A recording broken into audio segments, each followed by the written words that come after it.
அல்லேலூயா. இந்த சிலுவை தியான வேத பாடத்திலே உங்கள் யாவரையும் அன்போடு கூட வரவேற்கிறோம். ஆண்டவராகிய இயேசு கிறிஸ்து சிலுவையிலே அவர் நமக்காக பட்ட பாடுகள், சிலுவையினுடைய மேன்மையின் மூலமாக அல்லது சிலுவையை சுமந்ததின் மூலமாக நமக்காக நம்முடைய வாழ்க்கையிலே அவர் இருந்த சகலவற்றையும் நீக்கி போட்டார். முக்கியமாக சிலுவையிலே அவர் சிலுவை பாட ஏற்றுக்கொண்டதினால் நியாயப்பிரமாணத்தினால் உண்டாகும் சாபங்களை எல்லாம் நம்மை விட்டு அகற்றினார் என்று கலாத்தியர் 3ஆம் அதிகாரத்திலே நாம் வாசிக்கிறோம்.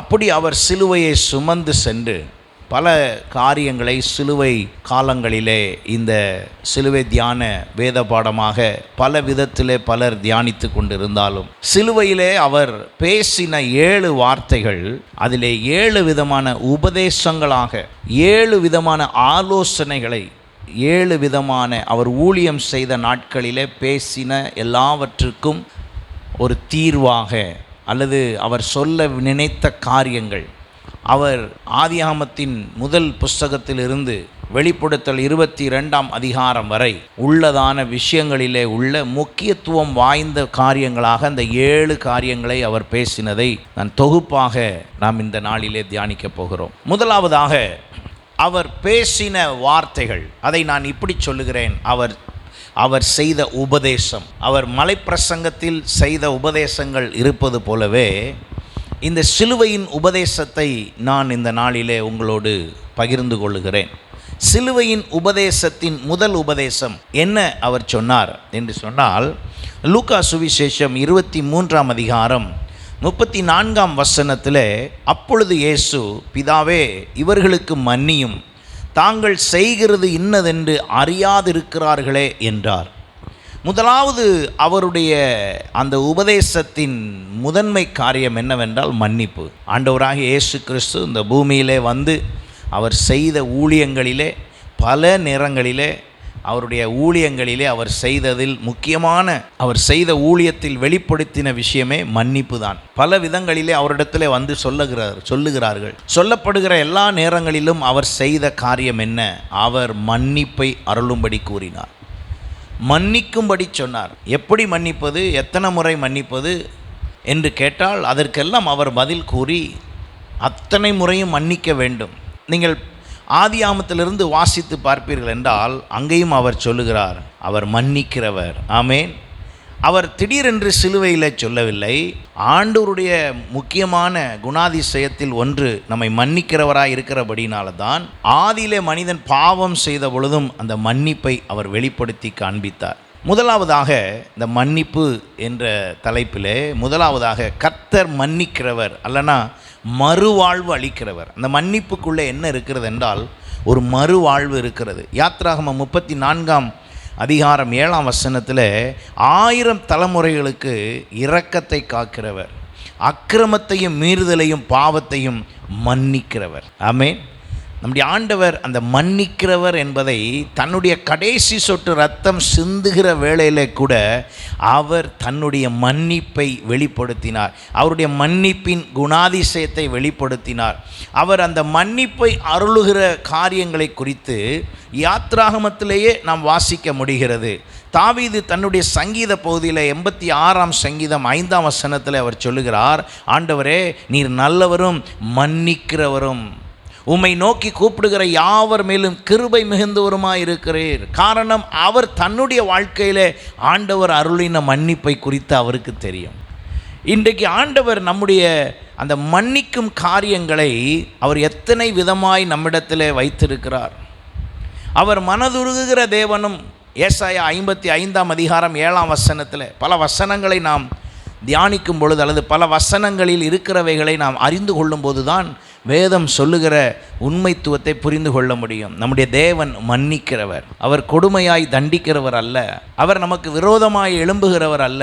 அவர் நம்மை மன்னிக்கிறவர். ஏசாயா 55:7 சொல்லுகிறது, துன்மார்க்கன் தன் வழியையும் அக்கிரமக்காரன் தன் நினைவுகளையும் விட்டு கர்த்தரிடத்தில் திரும்ப கடவன். ஒவ்வொரு மன்னிப்புக்கும் உள்ளே ஒரு விஷயத்தை வைத்திருக்கிறார், செயல்படுக வேண்டிய விஷயத்தை வைத்திருக்கிறார். சும்மா இயேசுவேன்னா மன்னிப்பது அல்ல. அவங்க எல்லாம் தங்கள் வழியையும் அக்கிரமான தன் நினைவுகளையும் விட்டு திரும்ப கடவன். எங்கே திரும்பணும்? கர்த்தரிடத்தில் திரும்ப வேண்டும். அப்போ அவர் இயேசுவே இவர்களை மன்னியும் தாங்கள் செய்வது இன்னதென்று அறியாதிருக்கிறார்கள். ஆனால் அதை அறிவிக்கும் போது மன்னிப்பு கேட்க வேண்டும், அதை அறிவிக்கும் போது திரும்ப வேண்டும். அப்போ சொல்லப்பட்டிருக்கிறது, அவன் மேல் மனதுருகுவார். நம்முடைய தேவனிடத்திற்கே திரும்ப கடவன், அவர் மன்னிக்கிறதற்கு தயை பெருத்து இருக்கிறார். அப்போ அவர் சிலுவையில் சொல்ல வந்த அந்த உபதேசத்தின் முக்கியத்துவம் என்னவென்றால், தான் இந்த பூமிக்கு வந்து ஜனங்களை மன்னிக்கும்படிக்கே வந்தேன். அவர் சொல்லுகிறார், பாவிகளை ரட்சிக்கும்படிக்கு நான் நியாயம் தீர்க்க வரவில்லை, மன்னிக்கும்படி வந்தேன். அல்லேலூயா. அவர் மாம்சத்தில் வெளிப்படும் பொழுது அவர் நியாயம் தீர்க்க வரவில்லை. ஆகையினால தான் மன்னிக்க அவர் தெரிந்தவர் அல்லது மன்னிக்கிறவர். தானியேல் 9:10 சொல்லுகிறது, எங்கள் தேவனாகிய ஆண்டவரிடத்தில் இரக்கங்களும் மன்னிப்புகளும் உண்டு. ஆண்டவர்கிட்ட மன்னிப்பு உண்டு. இப்போ முதலாவதாக ஆண்டவருடைய மன்னிப்பு என்ன செய்கிறது? ஒரு மறுவாழ்வை கொடுக்கிறது. 1 யோவான் 2:2 அதை குறித்து வாசிக்கிறோம். எபேசியர் 1:7 வாசிக்கிறோம். அவருடைய கிருபையின் ஐஸ்வர்யத்தின்படியே இவருடைய இரத்தத்தினாலே பாவ மன்னிப்பாகிய மீட்பு இவருக்குள் நமக்கு உண்டாயிருக்கிறது. ஒரு புது வாழ்வு அந்த மன்னிப்பின் மூலம் கொடுக்கிறது. இரண்டாவதாக, கர்த்தர் மன்னித்தவர்.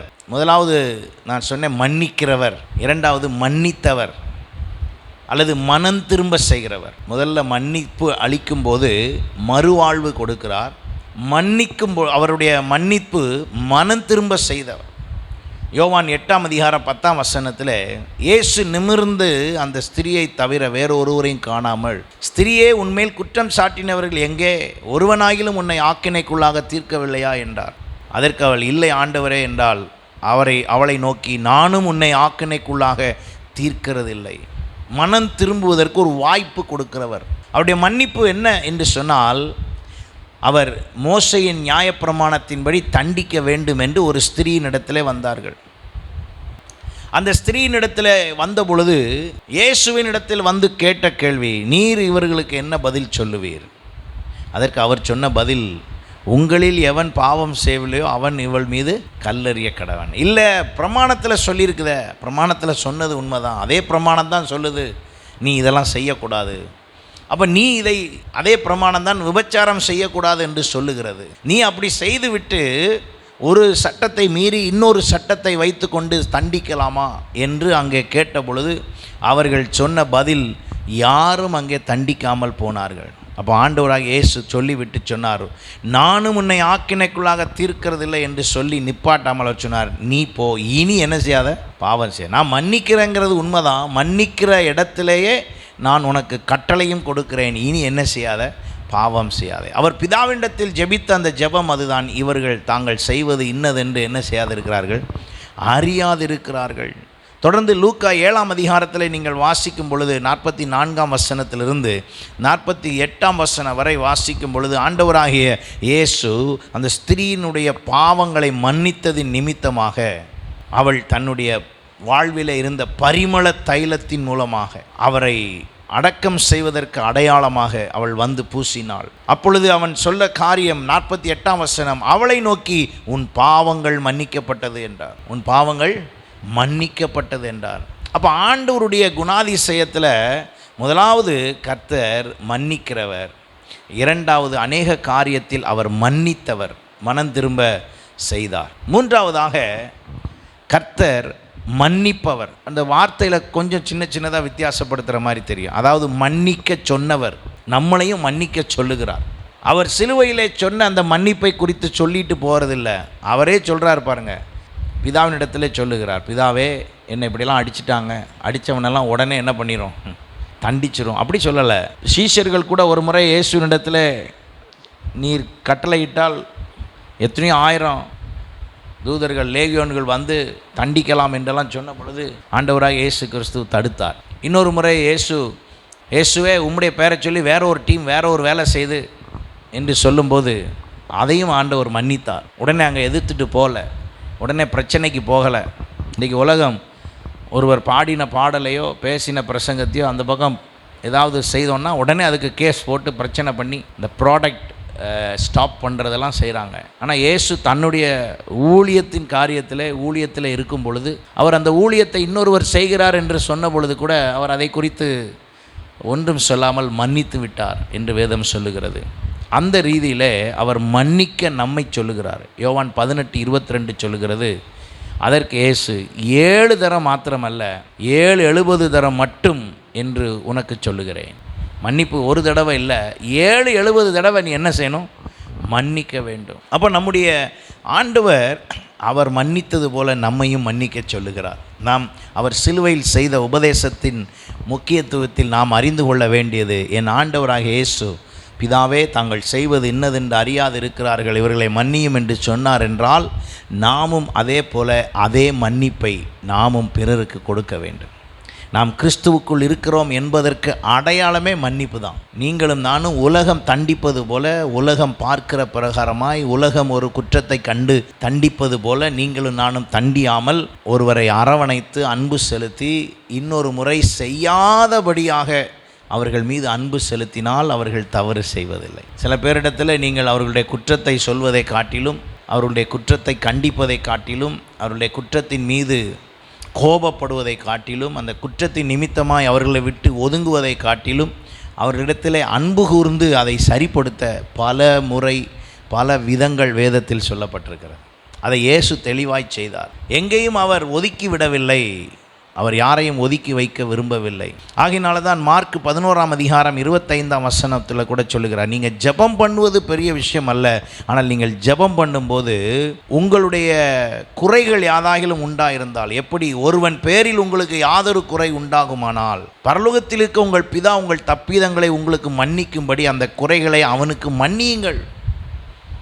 யாரையும் மன்னிக்காமல் விட்டுறாதீங்க. நீங்கள் மன்னியாதிருப்பீர்கள், ஆனால் பரலோகத்தில் இருக்க உங்கள் பிதாவும் உங்கள் தப்புதங்களை மன்னியாதிருப்பார் என்றார். இந்த மன்னிப்பை அவர் சிலுவையில் சொல்லி முடிக்கும்போது சாதாரணமாக சொல்லினார்னு நினச்சிடக்கூடாது. அவர் சொன்ன அந்த வார்த்தைக்குள்ளே அவருடைய மன்னிப்பின் சுபாவங்களை நாம் எடுத்து தியானிக்கும் பொழுது இத்தனையாய் அவர் மன்னிப்பை கற்றுக் கொடுத்தார், நம்மை மன்னிக்கும்படி சொல்லுகிறார். தொடர்ந்து நாம் அதில் வாசிக்கும்போது மத்தேயு 6:14 சொல்லுகிறார், மனுஷனுடைய தப்பிதங்களை நீங்கள் அவர்களுக்கு மன்னித்தால் உங்கள் பரமபிதா உங்களுக்கும் மன்னிப்பார். நம்ம ஆண்டவருடைய பிள்ளைகளாக இருக்கிற நம்ம அவ்வளோ மன்னிப்பு மன்னிக்கணும் பாருங்கள். சாதாரணமாக ஒரு விசுவாசியாக இருக்கிறவங்களே ரொம்ப மன்னிக்கணும். ஊழியக்காரர் நான் இப்போ எவ்வளோ மன்னிக்கணும் பாருங்கள். எல்லாரையும் மன்னிக்கணும், மன்னிச்சு தான் ஆகணும். ஐயோ அவங்க செய்ததெல்லாம் உங்களுக்கு தெரியுமா? எவ்வளோ தெரிஞ்சாலும் சரி மன்னிக்கணும். இயேசு கிறிஸ்துவுக்கு செய்ததை விட பெருசாக யாரும் நமக்கு என்ன செய்யலை. எந்த சொந்தமாக இருந்தாலும் பந்தமாக இருந்தாலும் எல்லாரும் என்ன செஞ்சு தான் ஆகணும்? மன்னித்து தான் ஆக வேண்டும். நாம் மன்னித்து, சிலர் செய்கிற தவறுக்கு உடந்தையாய் போகாமல் ஒத்து போல சொந்தத்துக்குன்னு சொல்லிட்டு அதை வச்சுக்கக்கூடாது. ஒருவரோடு கூட மன வருத்தம் இருந்தால், கோபம் இருந்தால், சில விஷயங்களிலே வாக்குவாதம் இருந்தால், அல்லது ஒருவருக்கொருவர் பயணிக்க சேர்ந்து செயல்பட முடியாது இருக்கிற இடத்துல மன்னித்து அன்பு கூர்ந்து அதை சரிப்படுத்தி கொள்ள வேண்டும். ஆகையினால தான் எபேசியர் 4:32 அவர் ஆலோசனை சொல்லுகிறார், ஒருவருக்கொருவர் தயவாயும் மன உருக்கமாயும் இருந்து கிறிஸ்துவுக்குள் தேவன் உங்களுக்கு மன்னித்தது போல நீங்களும் ஒருவருக்கொருவர் மன்னியுங்கள். இயேசு நம்ம மன்னிச்சிட்டாரு, நம்மளும் மன்னிச்சிடுவோம். ஒவ்வொருத்தரும் செய்கிறத குற்றம் சொல்லிக்கிட்டே இருந்தால் போயிட்டே இருக்க வேண்டிதான். எல்லாரும் நமக்கு ஏற்ற மாதிரியே எல்லாம் செய்வாங்கன்னு ஒரு நாளும் சொல்ல முடியாது. நாம் ஆண்டவருடைய பிள்ளைகளாக இருக்கிற நாம் கிறிஸ்துவுக்குள் நீங்கள் நெருக்கமாக இருப்பீர்கள் என்றால் நீங்கள் முந்தி மன்னியுங்கள். யார் மன்னிப்பது? ஒரு கேள்வி. யார் மன்னிப்பது? அவங்கள என்கிட்ட மன்னிப்பு கேட்க சொல்லு, நான் சரியாகிறேன் அப்படின்னா நீங்கள் இன்னும் கிறிஸ்துவுக்குள்ளே வளரலைன்னு அர்த்தம். நீங்கள் கிறிஸ்துவுக்குள் சரியாய் வளர்ந்திருப்பீர்கள் என்றால் அவருடைய அந்த மன்னிக்கும் சுபாவத்தை முதல்ல நம்ம வெளிப்படுத்துவோம். அப்படி நாம் வெளிப்படுத்துவோம் என்றால் அதுதான் அங்கே சொல்லப்பட்டிருக்கிறது, ஒருவருக்கொருவர் தயவாயும் மன உருக்கமாயும் இருந்து கிறிஸ்துவுக்குள் தேவன் உங்களுக்கு மன்னித்தது போல நீங்களும் ஒருவருக்கொருவர் மன்னியுங்கள். எத்தனை முறை எதிரிட்டு வந்தாலும் இயேசு மன்னித்தார் என்பதை உயிர்த்தெழுந்த பிறகும் அவர் மன்னித்தார் என்பது உண்மை. சிலுவையில் அடித்தவன் வீட்டுக்கெல்லாம் போகல, மறுதளிச்சவன்ட்டே போய் திரும்ப பேசுகிறாரு. நம்மளாக இருந்தால் மறுதளிச்சவன்ட்ட, நம்மளை பற்றி குறை கூறினவன்ட்ட திரும்ப பேசுவோமா பாருங்கள். அப்படி பேச முடியல உங்கள்கிட்ட யாரும் நான் ரொம்ப நாளாக என்கிட்ட பேசலை அவங்க, அதனால் நான் பேச மாட்டேன் அப்படி நம்ம சொல்கிறோம் சில நேரம். இது நம்முடைய மாம்சத்தில் இருக்கிற சுபாவம். இதை நான் குறையாய் சொல்லாமல் இதை புரியும்படி ஏற்றுக்கொண்டால், அப்போ ஆண்டவருடைய இருதயத்தில் அப்போ சிலுவையில் அடித்தவன்ட்ட போய் அவர் பேசவே இல்லை, அவனை போய் திட்டலை, அவனை போய் அடிக்கலை, அவன் வீட்டில் போய் மிரட்டலை. பேதுரு அவனை யார் என்றே தெரியாது என்று சபிக்கவும் சத்தியம் பண்ணவும் தொடங்கி. நம்மளை யாராவது அப்படி செஞ்சுருக்காங்களா? அந்த அளவுக்குலாம் போகலை. ஆனாலும் இயேசு அவனை மன்னித்து, எப்போ நான் உன்கிட்ட பேசினேன், உன்னை நான் அழைத்த அழைப்பு, உன்னை பற்றி நான் புரிஞ்சு வச்சுருந்தது, உனக்கிட்ட நான் சொன்ன அந்த ஊழியத்தை செய்கிறதுக்கு வந்துடுறியா? அந்த இவர் போய் பேசின உடனே அவன் பழைய விஷயத்தில் என்ன செஞ்சுருப்பான்? மனம் திரும்பியிருப்பான். நிறைய நேரம் அன்பு சகல பாவங்களையும் மூடும் என்று சொல்லியிருக்கிற விஷயம் என்னவென்றால், மன்னிப்போடு சேர்த்து தான் அன்பு செயல்படுகிறது. அன்பினுடைய வெளிப்பாடு தான் மன்னிப்பு. அப்போ நாம் என்ன செய்ய வேண்டுமா? கொலோசியர் 3:13 சொல்லுகிறது, ஒருவரை ஒருவர் தாங்கி ஒருவர் பேரில் ஒருவருக்கு குறைபாடு உண்டானால் கிறிஸ்து உங்களுக்கு மன்னித்தது போல ஒருவருக்கொருவர் மன்னியுங்கள். இப்போ ஒருவருக்கொருவர் குறைபாடு அங்கே சொல்லப்பட்டிருக்குது, தயவாயும் வனவுருக்கமாயும் இருந்து மன்னியுங்கள். கொலோசியர் 3:13 சொல்லுகிறது, ஒருவரை ஒருவர் தாங்கி ஒருவர் பேரில் ஒருவருக்கு குறைபாடு உண்டானால் கிறிஸ்து உங்களுக்கு மன்னித்தது போல ஒருவருக்கு ஒருவர் மன்னியுங்கள். இப்போ மன்னிக்கிற சுபாவத்தை நம்ம அதிகமாக செயல்படுத்தினால், நாம் மன்னிப்பை வெளிப்படுத்த வேண்டியது, கிறிஸ்து எனக்குள் இருப்பார் என்று சொல்வேன் என்றால் நான் மன்னிக்க வேண்டும், அந்த மன்னிப்பை நான் காண்பிக்க வேண்டும்.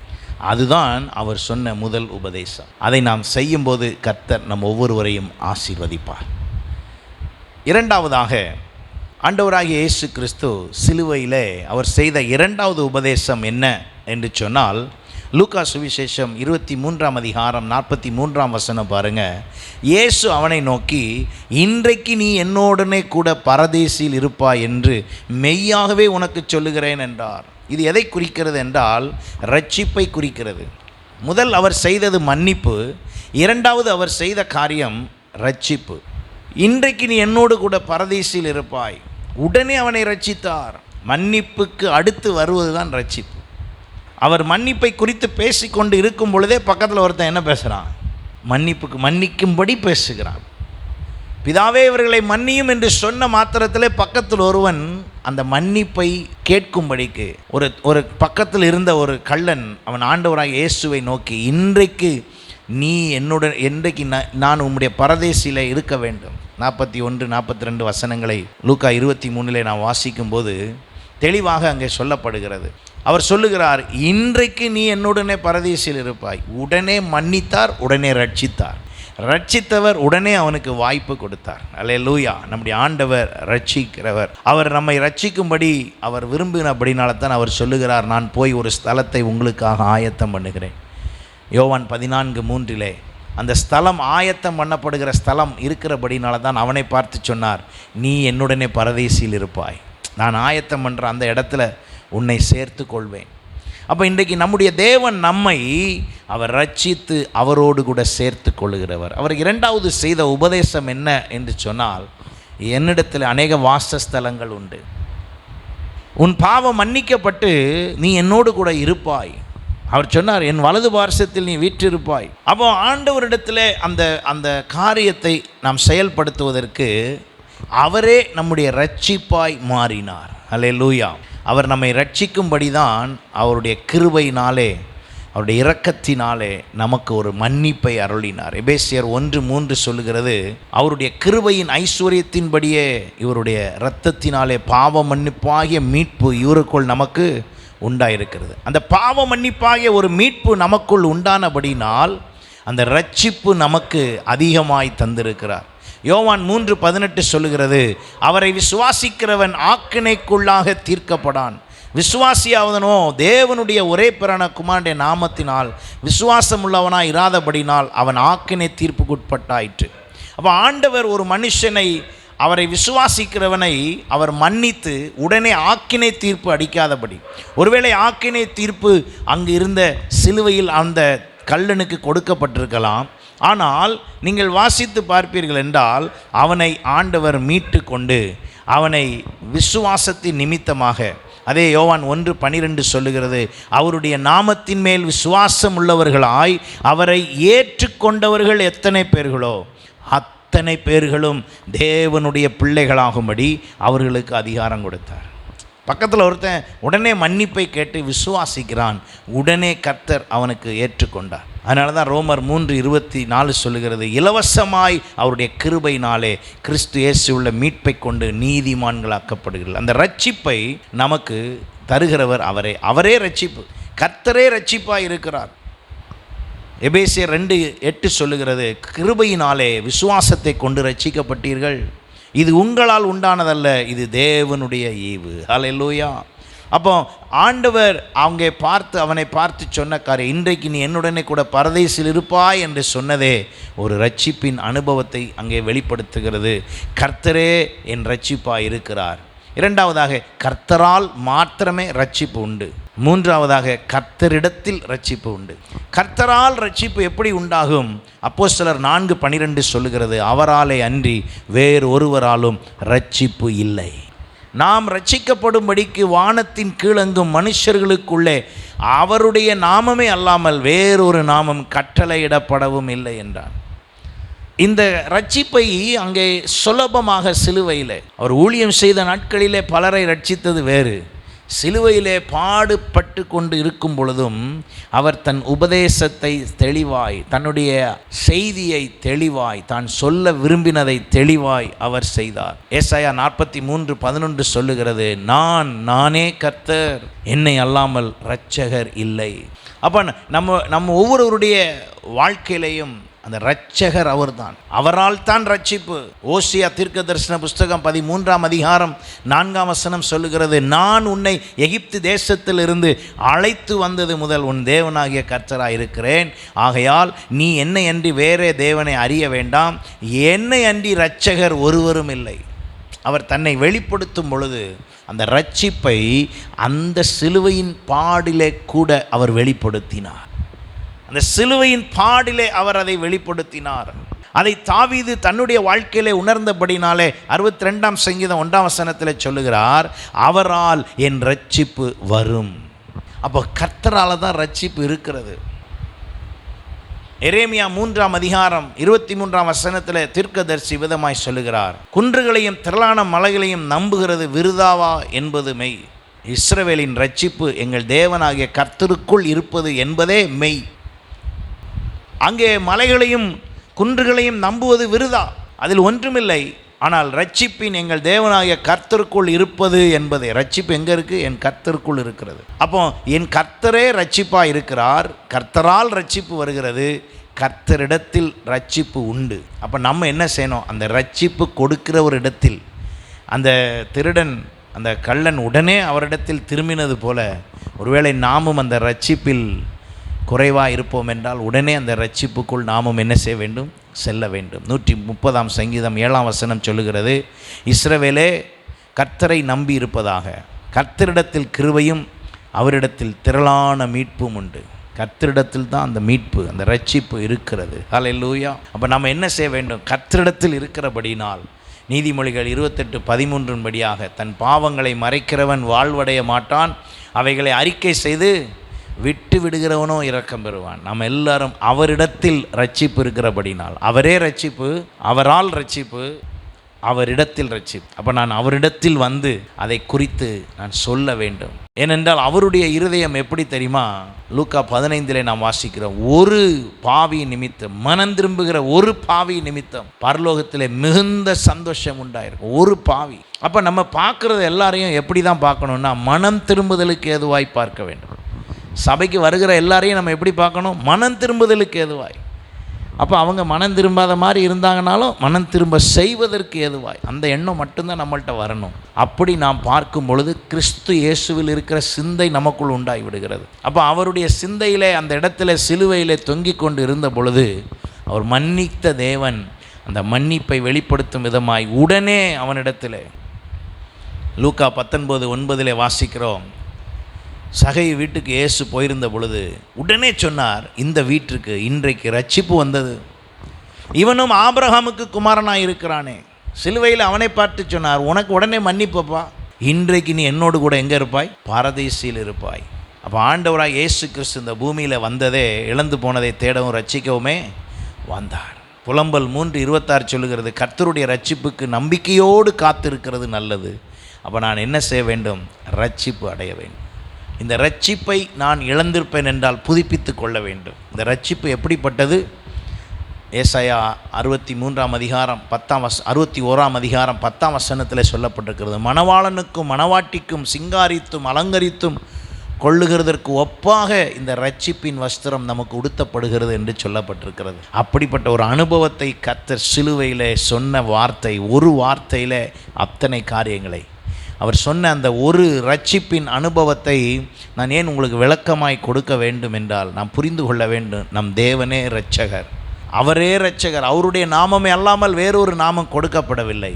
சிலுவையில் அவர் செய்த இரண்டாவது உபதேசம் அதுதான், ரட்சிக்கும் தேவன். அல்லேலூயா. அவரிடத்தில் ரட்சிப்பு உண்டு. அதை நாம் விசுவாசிப்போம், ஏற்றுக்கொள்வோம். அந்த ரட்சிப்பில் குறைவாக இருந்தால் மீண்டும் ரட்சிக்கப்பட ஒப்பு கொடுப்போம். முடிவு பரியந்தம் நிலை நிற்பவனே ரட்சிக்கப்படுவான். ஒப்பு கொடுப்போம். கர்த்தர் நிச்சயம் நம்மை ஆசீர்வதிப்பார். அல்லேலூயா. மூன்றாவதாக ஆண்டவராக இயேசு கிறிஸ்து சிலுவையிலே அவர் செய்த மூன்றாவது உபதேசம் என்ன என்று சொன்னால், அவர் செய்த உபதேசத்தின் மூன்றாவது காரியம் யோவான் சுவிசேஷம் 19ஆம் அதிகாரம் 26-27 வசனங்களிலே அவர் சொன்னார், அப்பொழுது இயேசு தம்முடைய தாயையும் அருகே நின்ற தமக்கு அன்பாயிருந்த சீஷனையும் கண்டு தம்முடைய தாயை நோக்கி, ஸ்திரியே அதோ உன் மகன் என்றார். பின்பு அந்த சீஷனை நோக்கி, அதோ உன் தாய் என்றார். அந்நேரம் முதல் அந்த சீஷன் அவளை தன்னிடமாய் ஏற்றுக்கொண்டான். மூன்றாவதாக ஆண்டவரிடத்தில் அவர் செய்த உபதேசம் என்னவென்றால், ஒரு அரவணைப்பை செய்தார். என்ன செய்தாருங்க? ஒரு அரவணைப்பு.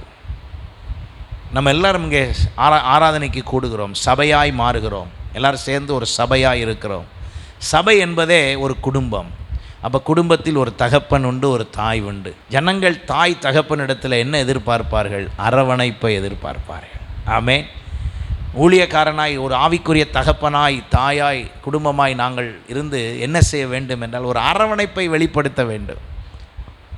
பிள்ளை அழுது கொண்டே தான் இருக்கும். சில நேரத்தில் பிள்ளையை சில நேரத்தில் கவலையை விட்டு மாற்ற முடியாது. இப்போ இந்த இடத்துல என்ன நடக்கிறது? தன் தாயை பிரிந்து செல்லுகிற விலை. அவருடைய உபதேசம் பாருங்கள், சாதாரணமாக அவர் சொல்லலை. தன் தாய், தன்னை பெற்ற தாய், தன்னுடைய தாய் இப்பொழுது தனிமையாக்கப்படக்கூடாது.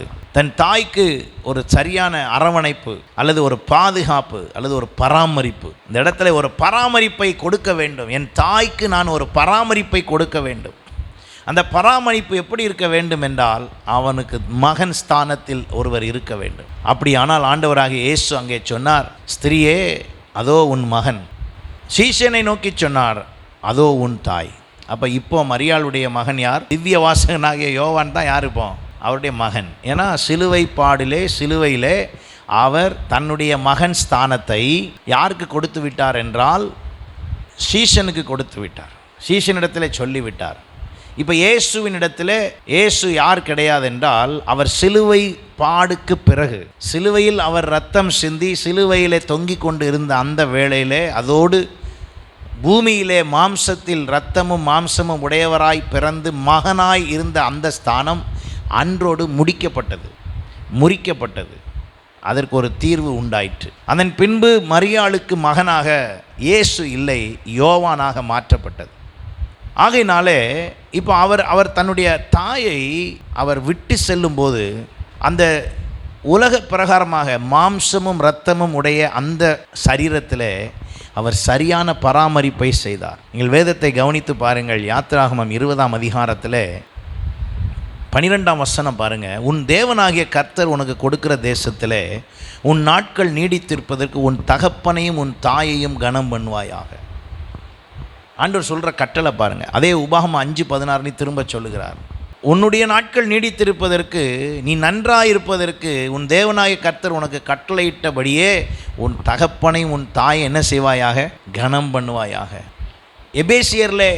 எபேசு சபைக்கு சொல்லும்போதும் 6ஆம் அதிகாரத்தில் 2-3 வசனங்களில் அவர் சொல்லுகிறார், உன் தகப்பனை உன் தாயும் கனம் பண்ணுவாயாக என்பதே வாக்குத்தத்தமுள்ள முதலாம் கற்பனை.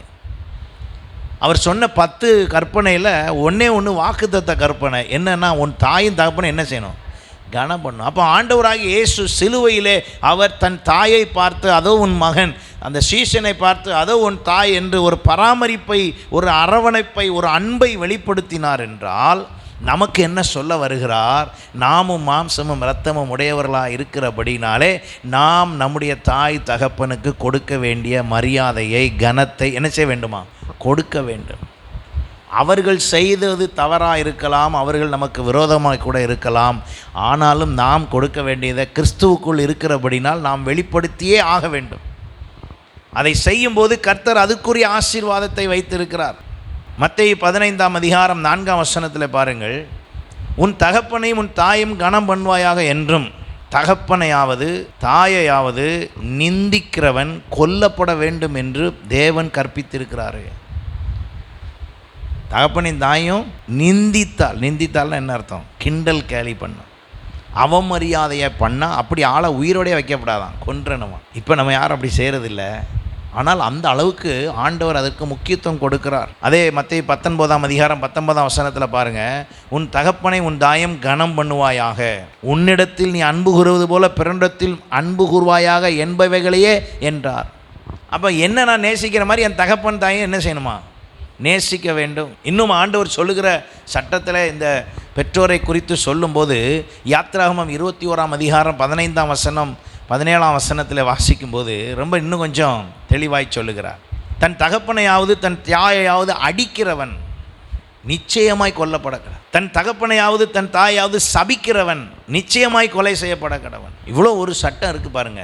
இந்த சட்டத்தை அவர் மீறாதபடி, நியாயப்பிரமாணத்தில் உள்ள இந்த சட்டத்தை அவர் மீறாதபடி சிலுவையிலே அவர் வெளிப்படுத்தி காண்பிக்கிறார். என்ன வெளிப்படுத்தி காண்பிக்கிறார்? தன் தாயை ஒரு நாளும் பராமரிப்பற்ற, ஆதரவற்ற, ஒரு அரவணைப்பற்ற, அன்பு அற்ற, அல்லது தன் தாய்க்கு எந்தவித பாதுகாப்பும் இல்லாமல் விட்டு செல்ல அவர் விரும்பாதபடினால் அவர் அங்கே தன் சீஷனிடத்தில் ஒப்பு கொடுக்கிறார். தன் தாய் தகப்பனுக்கு அதுக்கு உரிய கடமையை செய்கிறார். அதாவது தெளிவாய் சொல்ல வேண்டும் என்றால், முதல்ல அந்த தாயை கனம் பண்ணுகிறார். இரண்டாவது, அந்த பெற்றோரை கவனித்து கொள்ளுகிற விஷயத்தை, பொறுப்பை கொடுக்கிறார். கனம் பண்ணதுனால தான் அப்படி பேசுகிறார். ரெண்டாவது, அந்த சீஷனிடத்தில் ஒப்பு கொடுத்தது எதை குறிக்கிறது என்றால் கவனிப்பு. பெற்றோரை கவனித்து கொள்வதற்கு நீதிமொழிகள் 23:22 சொல்லுகிறது, உன்னை பெற்ற தகப்பனுக்கு செவிகொடு, உன் தாய் வயது சென்றவள் ஆகும்போது அவளை அசட்டை பண்ணாதே. இப்படி நான் சொல்லிக்கொண்டே போகலாம். அசட்டை பண்ணக்கூடாது. அவர்களை அசட்டை பண்ணுவதினால் நமக்கு ஆயுசு நாட்கள் குறையும் என்று சொல்லுகிறார். மார்க்கு சுவிசேஷம் 7 நீங்கள் வாசித்து பார்க்கும் பொழுது அங்கே 11 நீங்களோ ஒருவன் தன் தகப்பனையாவது தன் தாயாவது நோக்கி, உனக்கு நான் செய்யத்தக்க உதவி எது உண்டோ அதை கொர்பான் என்னும் காணிக்கையாக கொடுக்கிறேன் என்று சொல்லிவிட்டால் அவனுடைய கடமை தீர்ந்தது என்று சொல்லி அவனை இனி தன் தகப்பனையாவது தன் தாய்க்காவது யாதொரு உதவியும் செய்ய ஒட்டாமல் நீங்கள் போதித்த உங்கள் பாரம்பரியத்தினால் தேவ வசனத்தை அவமாக்குகிறீர்கள். கொர்பான்னா என்ன அர்த்தம்? செட்டில்மெண்ட் பண்ணி எங்கே அனுப்புறதுன்னா அநாத ஆசிரமத்துக்கு அனுப்புகிற மாதிரி அனுப்பி வச்சுட்டு முடிச்சிட்டோம்னா, அப்படி செய்கிறதுனால நீங்கள் என்ன செய்கிறீங்களாம்? தேவனுடைய வசனத்தை அவமாக்குகிறீர்கள். இது போலவே நீங்கள் மற்றும் அநேக காரியங்களையும் செய்கிறீர்கள் என்று இயேசு சொன்னார். இன்றைக்கி நம்முடைய செயல்பாடுகள் நம்முடைய பெற்றோரை கவனிக்கிறதா, முதல்ல பெற்றோரை கனம் பண்ணுகிறதான்னு பார்க்கணும். அவர் சிலுவையில் சொன்ன இந்த 3வது உபதேசம் என்ன என்று சொன்னால், பெற்றோரை குறித்த காரியம். பெற்றோரை கனம் பண்ண வேண்டும், பெற்றோரை கவனிக்க வேண்டும். அந்த விஷயத்தில் ஆதியாகமம் 47 12 யோசேப்பு தன்னுடைய பெற்றோர், தன்னுடைய உடன் பிறந்த சகோதரர்கள் எல்லாரையும் பராமரித்தார். 12 சொல்லுகிறது, யோசேப்பு தன் தகப்பனையும் தன் சகோதரனையும் தன் தகப்பனுடைய குடும்பத்தார் அனைவரையும் அவர்கள் குடும்பத்துக்கு தக்கதாய் ஆகாரம் கொடுத்து ஆதரித்து வந்தான். இவங்கெல்லாம் யார்? குழியில் தூக்கி போட்ட ஆள். இவங்கெல்லாம் யார்? விற்று போட்ட ஆள். இவங்கெல்லாம் யார்? அவனுடைய தகப்பனை தவிர சகோதரர்கள் எல்லாரும் யோசேப்புக்கு விரோதமாக இருந்தவர்கள். ஆனால் யோசேப்பு கர்த்தரோடு இருந்தபடினால், இப்போ நம்ம எங்கே வெளிப்படுத்தணும்னா, நீங்கள் சிலுவையில் நமக்காக எனக்காக சிலுவையில் என் இயேசு வெற்றி பெற்றார் என்று சொல்வீர்கள் என்றால், அந்த இயேசு உங்களுக்குள் ஜீவிக்கிறார் என்று சொல்வீர்கள் என்றால், உங்கள் தாய் தகப்பனுக்கு ஒழுங்காக கனம் கொடுக்கணும். உங்கள் தாய் தகப்பனை ஒழுங்காக நீங்கள் கவனிக்க வேண்டும், பராமரிக்க வேண்டும். 3வதாக, உங்கள் பெற்றோரை காத்து கொள்ள வேண்டும். ப்ரொட்டெக்ஷன். என்ன செய்யணும்? ப்ரொட்டெக்ஷன் கொடுக்கணும், ப்ரொவிஷன் கொடுக்கணும், ப்ரொட்டெக்ஷன் கொடுக்கணும். அங்கே ஆண்டவர் அதை தெளிவாய் சொல்லுகிறார். அப்போ நான் என்னுடைய தாய் தகப்பனுக்கு நான் சரியான பிள்ளையாய், நீதிமொழிகள் 4:3 சொல்லுகிறது, நான் என் தகப்பனுக்கு பிரியமான குமாரர், என் தாய்க்கு மிகவும் அருமையான ஒரே பிள்ளையுமானவன். பிள்ளைங்க அப்படி சொல்லணும். என் பெற்றோருக்கு நான் பிரியமான குமாரன், அந்த அளவுக்கு நான் நடந்துக்கிட்டு இருக்கிறேன். பிள்ளைங்க அப்படி செய்ய பழக வேண்டும். இதுதான் அங்கே சொல்லப்படுகிற முக்கியமான தகவல், செய்தி. அங்கே சொல்லப்பட்டதான அங்கே முக்கியமான உபதேசம். நம்முடைய வாழ்க்கையிலே எத்தனை காரியங்களை நாம் அப்படி செய்கிறோம். ஆண்டவராகிய இயேசு இந்த விஷயத்தில் சரியாய் தன் பெற்றோரை கவனித்தார், சரியாய் அவர்களுக்கு முக்கியத்துவத்தை கொடுத்தார். தன் தாய் அங்கே கைவிடப்பட்டவளைப் போல இருக்கக்கூடாது, தன் தாய் கனவீனப்படுத்தப்படக்கூடாது, தன் தாய் பராமரிப்பற்ற நிலைமையில் இருக்கக்கூடாது என்பதை அவர் சரியாய் உணர்ந்தபடினால் தன்னுடைய சீஷனாய், மார்பில் சாய்ந்து நெருக்கமான சீஷனாயிருந்த யோவானிடத்திலே அதை சொன்னார். இன்றைக்கி நீங்களும் நானும் நம்முடைய வாழ்க்கையில் இந்த உபதேசத்தில் கற்றுக்கொள்ள வேண்டியது என்ன என்றால், நம்முடைய பெற்றோரை, நம்முடைய குடும்பத்தில் உள்ள மூத்தவர்களை நாம் என்ன மரியாதை செய்கிறோம், அதை சரியாய் நாம் புரிந்து செய்யாவிட்டால் நாம் அதனால் ஆசீர்வதிக்கப்படுவதில்லை. இந்த ஒரு சட்டத்துக்கு மட்டும் வேதம் சொல்லுகிறது, அதை செய்வதனால் நம்முடைய ஆயுசு நாட்கள் பெருகும் என்று. நாம் பெருகத்தக்க அதை செய்வோம். கர்த்தர் நிச்சயம் நம் ஒவ்வொருவரையும் ஆசீர்வதிப்பார். அல்லேலூயா. நான்காவதாக, ஆண்டவராகிய இயேசு கிறிஸ்து சிலுவையிலே அவர் பேசின நான்காவது உபதேசம் மத்தேயு சுவிசேஷம் 27ஆம் அதிகாரம் 46ஆம் வசனம். 9ஆம் மணி நேரத்தில் இயேசு ஏலி ஏலி லாமா சபக்தானி என்று மிகுந்த சத்தமிட்டு கூப்பிட்டார். அதற்கு என் தேவனே என் தேவனே ஏன் என்னை கைவிட்டீர் என்று அர்த்தமாம். அதே மார்க் 15:34 சொல்லுகிறது, ஏலோயி ஏலோயி லாமா சபக்தானி என்று மிகுந்த சத்தமிட்டு கூப்பிட்டார். அதற்கு என் தேவனே ஏன் என்னை கைவிட்டீர் என்று அர்த்தமாம். இதே காரியத்தை சங்கீதம் 22:1 தாவீது சொல்லுகிறார், என் தேவனே ஏன் என்னை கைவிட்டீர், எனக்கு உதவி செய்யாமலும் நான் கதறி சொல்லும் வார்த்தைகளும் கேளாமல் ஏன் தூரமாயிருக்கிறீர். இன்றைக்கு நம் ஒவ்வொருவருக்காக ஆண்டவராக இயேசு கிறிஸ்து, அவர் பிதாவோடு நெருக்கமாக இருந்தவர், இப்பொழுது கைவிடப்பட்ட ஒரு நிலைமையில் இருக்கிறார். அவர் நமக்கு சொல்ல வருகிற உபதேசம் என்ன, நமக்கு அவர் சொல்லித்தர விரும்புகிற காரியம் என்ன? நான் தேவன் கைவிடப்பட்ட நிலைமைக்கு நாம் செல்லாதபடி, அவர் நம்மை மீட்கும்படிக்கு, அதை இப்படி சொல்லலாம், பாவம் அறியாதவர் நமக்காக பாவமானபடினால் கைவிடப்பட்டார். அப்படின்னா என்ன அர்த்தம்னா, பாவத்தில் நம்ம வாழ்ந்தோன்னா அவர் நம்மளை என்ன செஞ்சிருவார்? கைவிட்டுருவார். இப்போ நம்முடைய பாவங்களை மீட்கும் பொருட்டு இயேசு நமக்காக பாவமானார். 2 கொரிந்தியர் 5ஆம் அதிகாரம் 21ஆம் வசனம் பாருங்கள். நாம் அவருக்குள் தேவனுடைய நீதியாகும்படிக்கு, நாம் அவருக்குள் தேவனுடைய நீதியாகும்படிக்கு பாவம் அறியாத அவரை நமக்காக பாவமாக்கினார். பாவம் அறியாத அவர் பாவம் செய்யாதவர், அவருக்குள் பாவம் இல்லை. அப்போ நம்முடைய பாவங்களை எல்லாவற்றையும் அவர் சுமந்தபடினால் அவர் கைவிடப்பட்டவர் போல இருக்கிறார். ஏன்னா இயேசு நம்முடைய பாவங்களை எல்லாம் சுமந்து தீர்க்கிற தேவ ஆட்டுக்குட்டி. அப்போ இயேசு கைவிடப்பட வேண்டிய அவசியம் என்ன? அப்போ அவர் நமக்காக பாவமானார், நம்முடைய பாவங்களை எல்லாம் ஏற்றுக்கொண்டார். எபிரேயர் 4ஆம் அதிகாரம் 15ஆம் வசனம் சொல்லுகிறது, நம்முடைய பலவீனங்களை குறித்து பரிதவிக்கக்கூடாத பிரதான ஆசாரியர் நமக்கு இராமல் எல்லா விதத்திலும் நம்மை போல் சோதிக்கப்பட்டும் பாவம் இல்லாதவராக இருக்கிற பிரதான ஆசாரியரே நமக்கு இருக்கிறார்.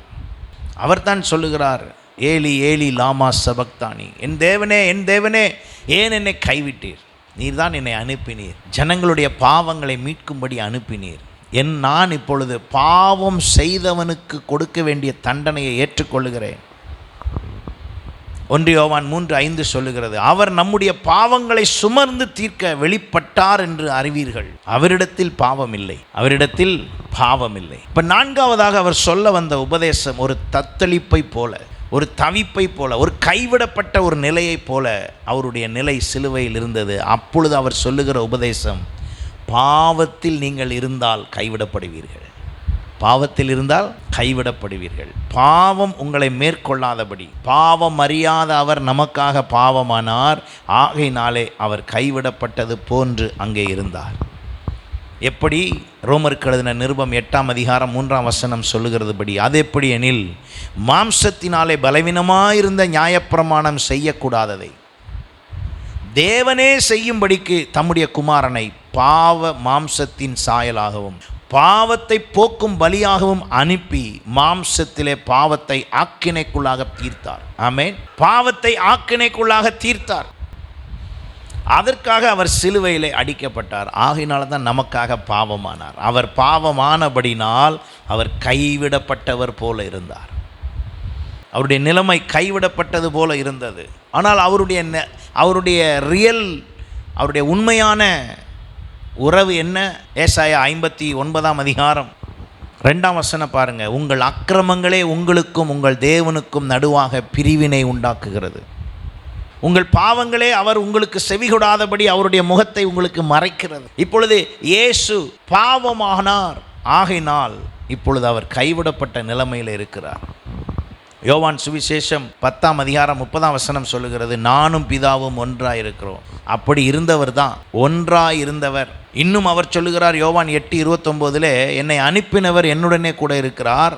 பிதாவுக்கு பிரியமானவர்களை நான் எப்பொழுதும் செய்கிறபடியால் அவர் என்னை தனியே இருக்க விடவில்லை. அப்படி இருந்தவர் இப்போ சிலுவையிலே சொல்லுகிறார், என் தேவனே ஏன் என்னை கைவிட்டீர்? அப்பா, பாவ சரீரம் இருந்தால் அல்லது பாவியாக இருந்தால் கைவிடப்படுவார்கள். உபதேசம், 4வது உபதேசம் என்ன? கைவிடப்படுகிற அளவிற்கு என்னுடைய பாவம் மேற்கொள்ளாதபடி என் பாவத்தை விட்டு நான் ஒதுங்க வேண்டும். அப்போ என்னுடைய பாவம் என்னை நெருங்காதபடி, அப்போ அவர் ரொம்ப அருகில் இருந்தார். ஆகையினால தான் தாவீது சொல்லுகிறார் 22ஆம் சங்கீதத்தில், என்னை விட்டு தூரமாகாதேயும் ஆண்டவரே, என்னை விட்டு தூரமாகாதேயும். காரணம், என்னை ஆபத்து நெருங்கி இருக்கிறது, சகாயர் இல்லை. அப்போ ஆண்டவர் நமக்கு தூரமாக விரும்பவில்லை. பாவம் இருந்தால் நம்மை அது என்ன செய்துவிடும்? தூரமாக்கிவிடும். அருகில் இருந்தவர் நமக்காக தூரமானார். ஆனால் அவர் நமக்காக பாவமானபடினால், நமக்காய் அவர் சிலுவையில் இரத்தம் சிந்தினபடினால் தூரமாயிருந்த நம்மை சமீபமாக்கிற்று. அல்லேலூயா. தூரமாயிருந்த நம்மை, கைவிடப்பட்டு இருந்த நம்மை கர்த்தர் சமீபமாக்கினார். கைவிடப்பட்ட இருந்த நம்மை கர்த்தர் சமீபமாக்கினார். அந்த சமீபம் என்ன செய்கிறது? நம் ஒவ்வொருவரையும் அவரோடு இணைக்கிறது. நாம் ஒவ்வொருவரும், அவர் நம்மில் ஒருவருக்கும் தூரமானவர் அல்ல.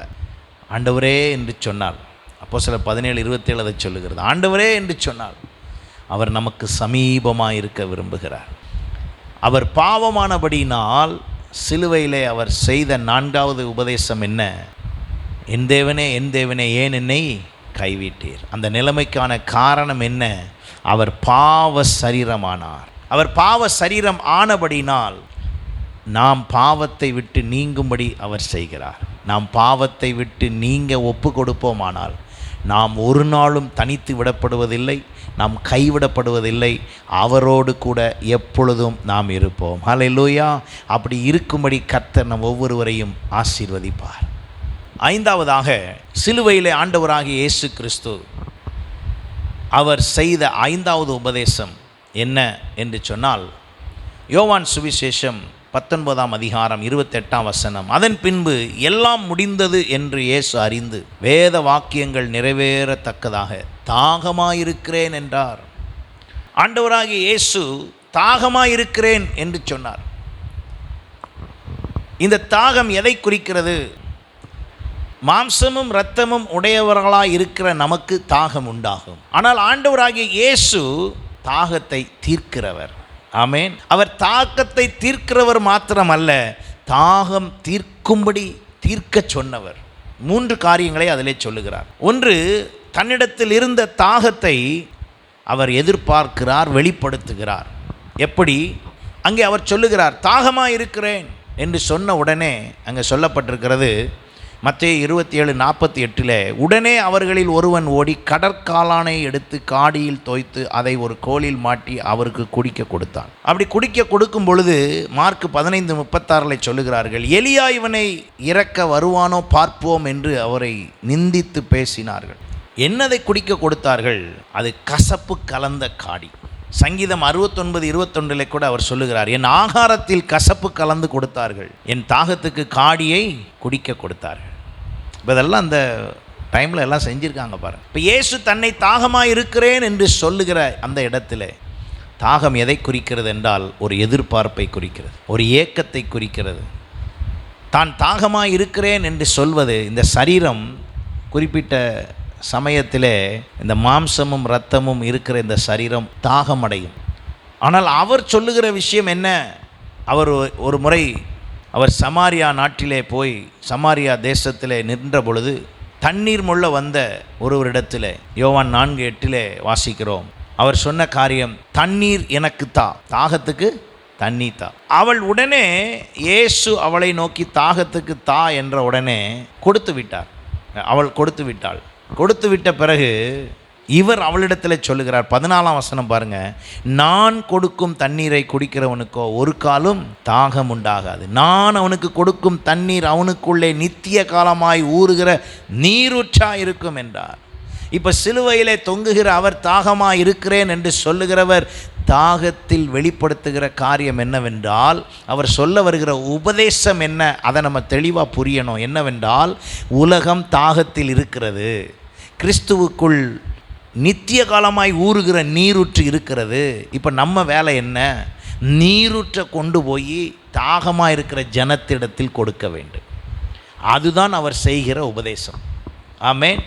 அவர் தாகமாக இருக்கிறேன்னா காடி அவனுக்கு தெரியாது எதை கொடுக்கணும்னு, அவனுக்கு தெரியாது எதை கொடுக்கணும்னு. ஆனால் உங்களுக்கு எனக்கும் தெரியணும், உலகத்தில் இருக்கிறவர்களுடைய தாகத்தை தீர்ப்பதற்கு நாம் எதை கொடுக்க வேண்டும் என்று. அவர் சொன்ன உபதேசம் அதுதான். ஏனென்றால் அவரே தாகத்தை தீர்க்கிறவர், அவரே தாகத்தை தீர்க்கிறவர். அப்போ அவர் தான் சொல்லுகிறாரு, நான் அவனுக்கு கொடுக்கும் தண்ணீர் அவனுக்குள்ளே நித்திய ஜீவ காலமாய் ஊறுகிற நீரூற்றாக இருக்கும். இப்போ நமக்குள்ளே இந்த நீரூற்று வந்திருக்குதா பாருங்க. நமக்குள்ளே இந்த நீரூற்று வந்தால்தான் நாம் தாகம் அடைவதில்லை, நாம் திருப்தி அடைகிறோம். அப்போ அவருடைய கேரக்டர் பாருங்கள். அவர் நம்மை பசும்புல் மேய்ச்சல்ல மேய்த்து எங்கே கொண்டு போவாராம்? அமர்ந்த தண்ணீர்கள் அண்டையில். இப்போ ஆண்டவராகிய இயேசு யார்? அவரே தாகமாக இருக்கிறார். அந்த தாகத்தை தீர்ப்பதற்கு அவரே அந்த தாகத்தை தீர்க்கும் நதியாக இருக்கிறார். இப்போ அதை நாம் புரிந்து கொண்டு, இப்போ அவர் தாகமாக இருக்கிறேன்னு அவர் சொன்னது யாருக்காக அவர் அப்படி சொன்னார்? எதற்காக அப்படி சொன்னார்? இந்த உலகம் தாகமாக இருக்கிறது. இந்த உலகத்திற்கு எதை கொடுக்க என்று தெரியாது, ஆனால் நமக்கு கொடுக்க வேண்டியது தெரியும். வேதம் சொல்லுகிறது, தாகத்தை தீர்க்கிறவர் தான் ஆண்டவராகிய இயேசு கிறிஸ்து. யோவான் சுவிசேஷம் 7ஆம் அதிகாரம் 37ஆம் வசனம் பாருங்க. இயேசு நின்று சத்தமிட்டு, ஒருவன் தாகமாக இருந்தால் என்னிடத்தில் வந்து பானம் பண்ண கடவன். இவர் தான் தாகத்தை தீர்க்கிறவர். இப்போ இவர் என்ன சொல்லுகிறார்? நான் எப்படி இருக்கிறேன்? தாகமாக இருக்கிறேன். தாகமாக இருக்கிறேன் என்று அவர் சொன்ன அந்த வார்த்தை அங்கு இருந்தவர்களுக்கு புரியவில்லை. ஆனால் உங்களுக்கும் எனக்கும் புரிய வேண்டும், இந்த உலகம் தாகத்தில் இருக்கிறது என்பதை. இன்னும் சில வசனங்களை சொல்லும்போது அது நமக்கு உணர்த்தப்படும். யோவான் 7:37 அவர் சொல்லுகிறார், என்னிடத்தில் வந்து பானம் பண்ண கடவன். வேத வாக்கியம் சொல்லுகிறபடி என்னிடத்தில் விசுவாசமாக இருக்கிறவன் எவனோ அவன் உள்ளத்திலிருந்து ஜீவ தண்ணீர் உள்ள நதிகள் ஓடும் என்றார். இப்போ அவரே தாகத்தை தீர்க்கிறவர். ஆனால் நமக்கு அவர் சொல்லி காண்பிக்கிறார், எப்பா நீ எனக்கே தாகம் எடுக்கிற அளவுக்கு இருக்குன்னா பாரு இந்த உலகம் எப்படி இருக்குது. இவங்களுக்கெல்லாம் எதை கொடுக்கணும்னு தெரியாது தாகத்தில் இருந்தால். ஆனால் உங்களுக்கு தாகமாக இருக்கிற ஆளுக்கு என்ன கொடுக்கணும்னு தெரியணும். வெளிப்படுத்தல் 21:16 அவர் சொல்லுகிறார், தாகமாக இருக்கிறவனுக்கு நான் ஜீவ தண்ணீரை ஊற்றில் இலவசமாய் கொடுப்பேன். இந்த தாகத்தை நான் எப்படி கொடுப்பேன்? இலவசமாய் கொடுப்பேன். 22:17 சொல்லுகிறது, தாகமாக இருக்கிறவன் வரக்கடவன், விருப்பமுள்ளவன் ஜீவ தண்ணீரை இலவசமாய் வாங்கி கொள்ள கடவன். அப்போ இந்த உபதேசத்தின் முக்கியத்துவம் என்ன? இயேசு சொன்ன தாகமாக இருக்கிறேன் என்று சொன்னது என்ன என்று சொன்னால், இதை நான் ஒப்பிட்டு மத்தேயு 25ஆம் அதிகாரத்தில் நான் சொல்ல விரும்புகிறேன். அவர் சொல்லுகிறார், பசியாக இருந்தேன் எனக்கு போஜனம் கொடுத்தீர்கள், தாகமாக இருந்தேன் என் தாகத்தை தீர்த்தீர்கள் அப்படின்னு எல்லாரும் சொல்லிக்கிட்டு இருக்கும் போது இவங்கெல்லாம் கேட்குறாங்க, ஆண்டவரே நீர் எப்போ பசியாக இருந்தீர், நீர் எப்போ தாகமாக இருந்தீர்? இவங்களுக்கு தெரியலையா, எப்போ தாகமாக இருக்காருன்னே தெரியலையா. அவர் தாகமாக இருக்கிறேன் என்று சொல்லும்போது அங்கிருந்த போர்ச்சேவர்கள் கடற்காலானை தோய்த்து அங்கே கொடுத்தார்கள். அவர் அதை குடிக்கவில்லை.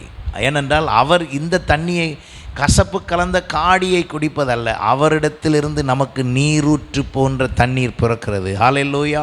அவர் அங்கே சொன்ன காரியம் 40ஆம் வசனம் பாருங்கள், மத்தேயு 25:40.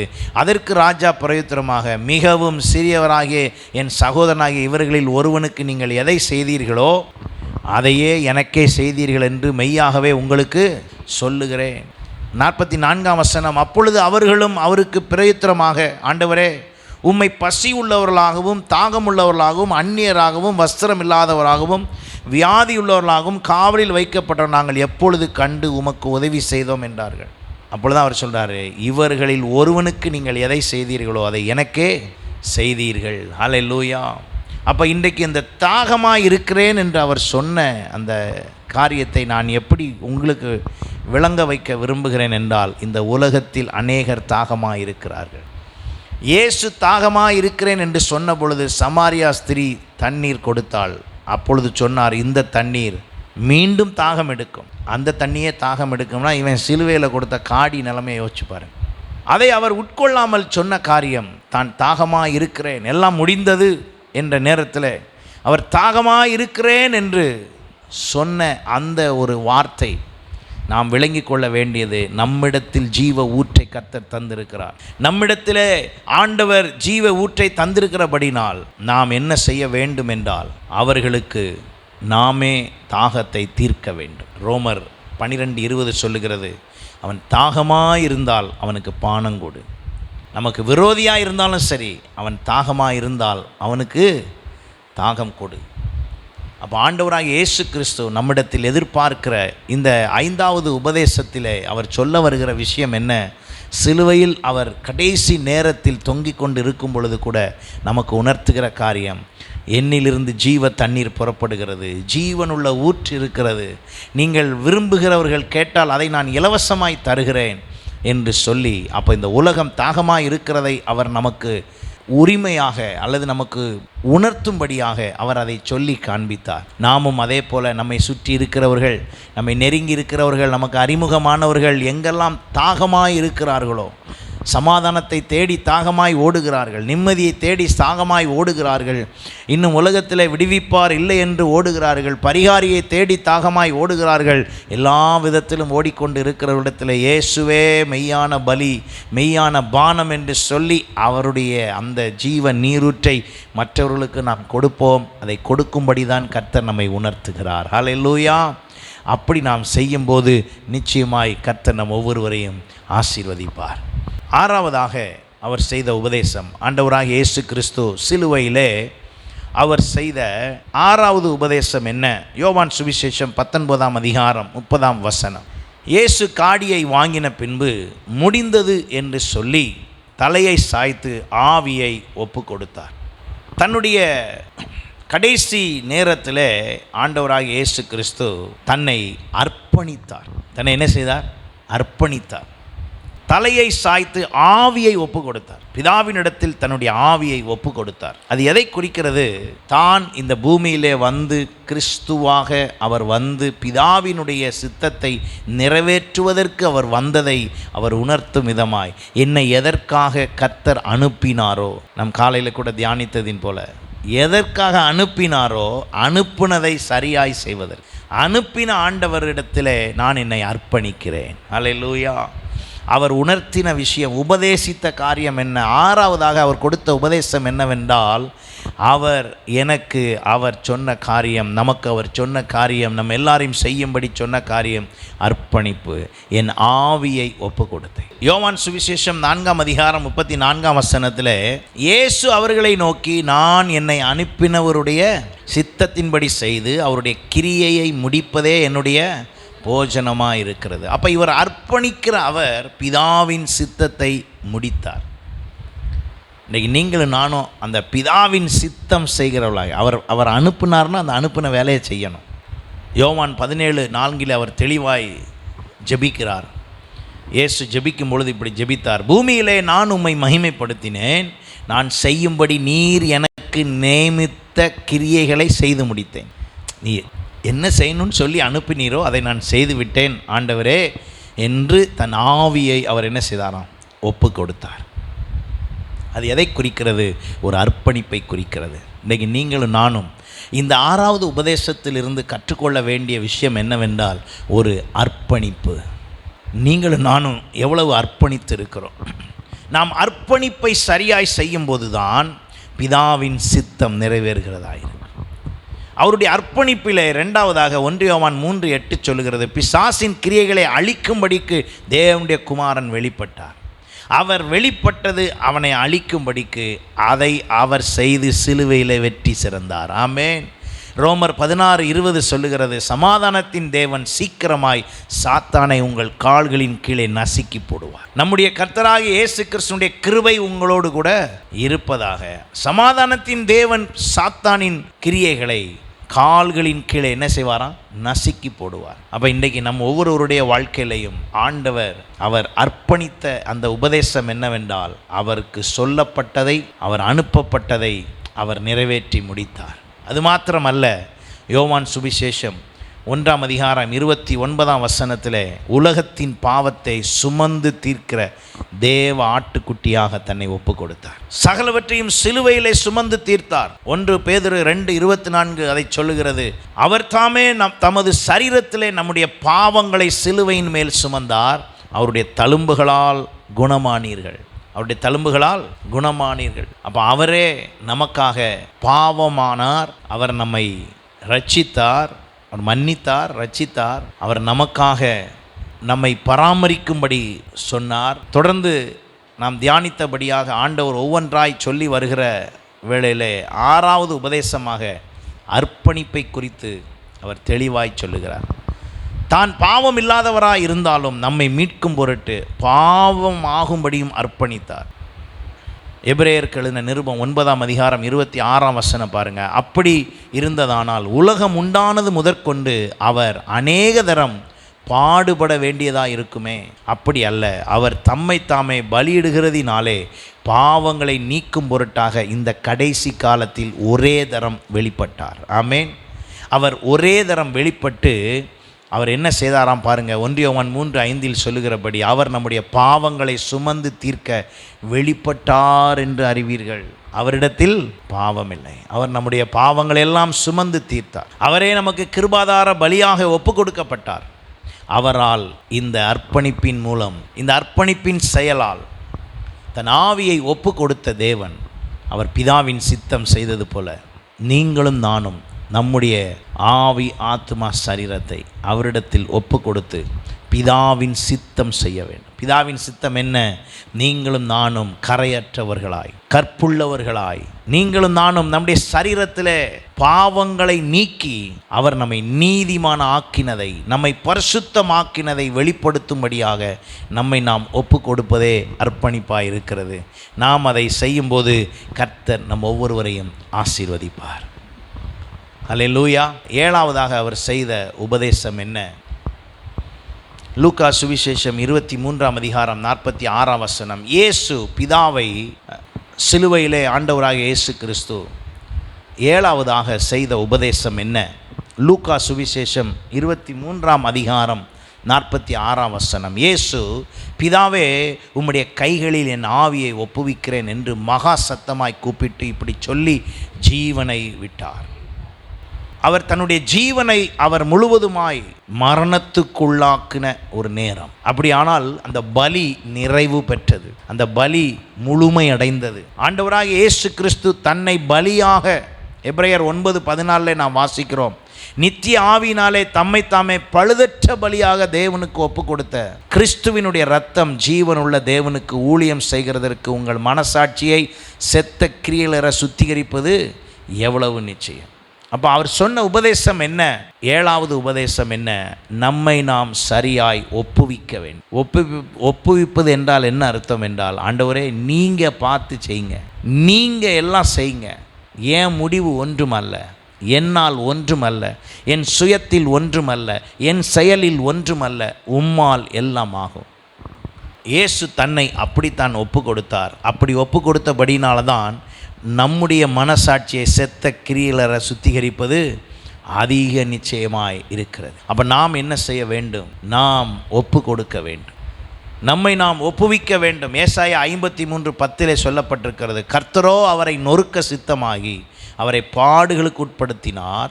அவருடைய ஆத்துமா தன்னை குற்ற நிவாரண பலியாக ஒப்பு கொடுக்கும்போது அவர் தமது சந்ததியை கண்டு நீடித்த நாளாக இருப்பார். கர்த்தருக்கு சித்தமானது அவர் கையினால் வாய்க்கும். நம்ம ஒவ்வொருவருடைய வாழ்க்கையிலையும் ஆண்டவர் ஒப்பு கொடுக்கிறவராய், தாவீது சொல்லும்போது 31ஆம் சங்கீதம் 5ஆம் வசனத்தில் சொல்லுகிறார், உமது கையில் என் ஆவியை ஒப்புவிக்கிறேன், சத்தியவரனாகிய கர்த்தாவே நீர் என்னை மீட்டு கொண்டீர். இன்றைக்கி அவர் சொல்லுகிற உபதேசம் என்ன? நாம் நம்முடைய ஆவியை அவர் கையில் ஒப்பு கொடுக்க வேண்டும். நம்முடைய ஜீவனை அவரிடத்தில் கொடுத்தார், அவர் நமக்கு நித்திய ஜீவனை அளிப்பார். நாம் நிறைய நேரம் நம்மளை முழுசும் அவர்கிட்ட என்ன செய்யலை, கொடுக்கல. அப்பப்போ கொடுக்குறோம். சில பேர் ஞாயிற்றுக்கிழமை மட்டும் கொடுக்காங்க. சில பேர் ஏதாவது பிரச்சனை வர்றப்போ அவர்கிட்ட வந்துடுவாங்க. பிரச்சனை தலைக்கு மேலே போகுதுன்னா இருக்கிறதே எங்கே தான், வீட்டில் கூட கிடையாது, சர்ச்சிலே உட்காந்துருப்பாங்க. பிரச்சனை இருக்கிற நேரத்தில் தான் நம்மளை எப்படியாவது ஜெபம் பண்ணி சரி பண்ணிடலான்னு நினைப்போம். நம்ம இல்லை, எப்பொழுதும் அவரோடு கூட இருக்கத்தக்க நாம் எல்லாரும் ஒப்பு கொடுக்க வேண்டும். அதனால தான் ரோமர் 12:1 சொல்லுகிறது, நீங்கள் உங்கள் சரீரங்களை பரிசுத்தமும் தேவனுக்கு பிரியமான ஜீவ பலியாக என்ன செய்யுங்கள், ஒப்பு கொடுங்கள். அவர் தான் செய்தவைகளை நமக்கு திருஷ்டாந்தப்படுத்தி நமக்கு அதை ஒரு உபதேசமாய் சொல்லுகிறார். ஒப்பு கொடுங்கள், முழுவதுமாய் ஒப்பு கொடுங்கள். எப்படி ஒப்பு கொடுக்கணுமா? தேவனுக்கு பிரியமான ஜீவ பலியாக ஒப்பு கொடுக்க வேண்டும் என்று தேவனுடைய இரக்கங்களை முன்னிட்டு உங்களை வேண்டிக் கொள்கிறேன், இதுவே நீங்கள் செய்யத்தக்க புத்தி உள்ள ஆராதனை. ஆண்டவர் நம்மை பலியாக ஒப்பு கொடுக்கும்படி சொல்லுகிறார். இரண்டாவதாக எபேசியர் 5:27 கரைதிரை முதலானவைகள் ஒன்றும் இல்லாமல் பரிசுத்தமும் பிழையற்றதுமான மகிமை உள்ள சபையாக அதை தமக்கு முன் நிறுத்தி கொள்வதற்கும் தம்மை தாமே அதற்காக ஒப்பு கொடுத்தார். அவர் ஏன் ஒப்பு கொடுத்தார்? பரிசுத்தமாக தம்மை ஒப்பு கொடுத்தார், நம்மையும் பரிசுத்தமாக்கும்படி ஒப்பு கொடுத்தார். ஹல்லேலூயா. ஆகையினால தான் நம்மை ஆண்டவர் பரிசுத்தமாய் வைக்கும்படி விரும்புகிறார். தீத்து 2:14 அதைத்தான் சொல்லுகிறது. அவர் நம்மை சகல அக்கிரமங்களின்று மீட்டு கொண்டு தமக்குரிய சொந்த ஜனமாகவும் நற்கிரியைகளை செய்ய பக்தி வைராக்கியம் உள்ளவர்களாகவும் நம்மை சுத்திகரிக்கும்படி நமக்காக தம்மை தாமே ஒப்பு கொடுத்தார். இன்றைக்கு ஆண்டவர் அவர் ஒப்பு கொடுத்தபடியினால தான் நீங்களும் நானும் அவரோடு கூட நாம் வீற்றிருக்கிறோம். ஹல்லேலூயா. அப்போ ஆண்டவர் கடைசியாக 7ஆவதாக செய்த உபதேசத்தின் முக்கியத்துவம் என்ன? அவர் முற்றிலுமாய் முழுவதுமாய் தன் ஜீவனை ஒப்பு கொடுத்தார். நம்முடைய ஜீவன் யாரிடத்தில் இருக்கிறது? நம்முடைய ஜீவன் அவரிடத்தில் இருக்கும் என்றால், அவரிடத்தில் ஒப்பு கொடுத்திருப்போம் என்றால் அது பாதுகாப்பாக அவரோடு கூட இருக்கிறது. யோவான் 10ஆம் அதிகாரம் 17-18 வசனங்களில் அவர் சொல்லுகிறார், ஒருவனும் அதை என்னிடத்திலிருந்து எடுத்துக்கொள்ள மாட்டான், நானே அதை கொடுக்கிறேன், அதை கொடுக்கவும் எனக்கு அதிகாரம் உண்டு, அதை மறுபடி எடுத்துக்கொள்ளவும் எனக்கு அதிகாரம் உண்டு, இந்த கட்டளை என் பிதாவினிடத்திலிருந்து பெற்றுக்கொண்டேன் என்றார். இப்போ ஆண்டவருக்கு இவ்வளோ அதிகாரம் இருந்தாலும் அவர் எதில் போய் பலியானார்? சிலுவையிலே பலியானார். அப்போ அதற்கு ஒரு முகாந்திரம் இருக்கிறது. அவர் மலைப்பிரசங்கத்தில் செய்த உபதேசங்களை போலவே சிலுவையிலும் ஒரு உபதேசம் செய்தார். அந்த உபதேசத்தின் 7ஆவது காரியம்தான் ஒப்பு கொடுத்தல். இன்றைக்கி நீங்களும் நானும் எந்த அளவுக்கு முழுவதுமாய் நாம் ஒப்பு கொடுத்துருக்கிறோமா? நம்முடைய ஆவி, ஆத்மா, சரீரம் முழுவதுமாய் ஒப்பு கொடுத்துருக்கிறோமா? நீங்கள் கவனித்து பாருங்கள், ஆரம்பத்திலிருந்து கவனித்து பாருங்கள். ஆண்டவராக இயேசு கிறிஸ்து அவர் செய்த அந்த 7 உபதேசங்களிலே முதல் உபதேசத்திலிருந்து கவனித்து பாருங்கள். அவர் தன்னுடைய பணியை செய்தார், தன் சிந்தையிலிருந்து கவனித்தார், தன் அன்பை வெளிப்படுத்தினார், தன்னுடைய ஏக்கத்தை காண்பித்தார், அவர் ஆண்டவர் சொன்னதை நிறைவேற்றினார், தன் ஆவியை சரியாய் கர்த்தரிடத்தில் கொடுத்தார், தன் ஜீவனை முழுவதுமாய் ஒப்பு கொடுத்து தான் இந்த பூமியிலே யாரிடத்திலும் பங்கு இல்லை என்பதை காண்பித்து அவர் பரலோக தேவனிடத்திலே தன்னை சார்ந்து அவர் முழுவதுமாய் அர்ப்பணித்தார். ஹல்லேலூயா. அந்த போல தான் நம்மை இப்பொழுது செய்யும்படி அவர் விரும்புகிறார். அப்படினால தான் யோவான் 10:29 அவர் சொல்லுகிறார், பிதா எல்லாரிலும் பெரியவராக இருக்கிறார், அவைகளை என் பிதாவின் கையிலிருந்து பறித்து கொள்ள ஒருவனாலும் கூடாது. அவர் தான் எனக்கு தந்த என் பிதா, எனக்கு தந்தவர் அவர் தான், எல்லாத்தையும், எல்லா உரிமையும் எல்லா அதிகாரமும் தந்தவர் அவர். அவரிடத்திலிருந்து ஒருவனும் பறித்து கொள்ள முடியாது. ஆகையினால என்னை அவரிடத்தில் அர்ப்பணிக்கிறேன் என்று சொல்லி முழுவதுமாய் அர்ப்பணித்தார். இன்றைக்கு நீங்களும் நானும் அந்த அர்ப்பணிப்போடு கூட 2 தீமோத்தேயு 1:12 சொல்லுகிறபடி, நான் வெட்கப்படுகிறதில்லை, ஏனெனில் நான் விசுவாசித்திருக்கிறவர் இன்னார் என்று அறிவேன், நான் அவரிடத்தில் ஒப்பு கொடுத்ததை அவர் அந்நாள் வரைக்கும் காத்து கொள்ள வல்லவராய் இருக்கிறார் என்று நிச்சயத்தும் இருக்கிறேன். அப்படிப்பட்ட ஒரு ஒப்பு கொடுத்தலை செய்வோம். நிச்சயமாகவே கர்த்தர் நம் ஒவ்வொருவரையும் ஆசீர்வதிப்பார். God bless you. கர்த்தர் உங்கள் ஒவ்வொருவரையும் ஆசீர்வதிப்பாராக.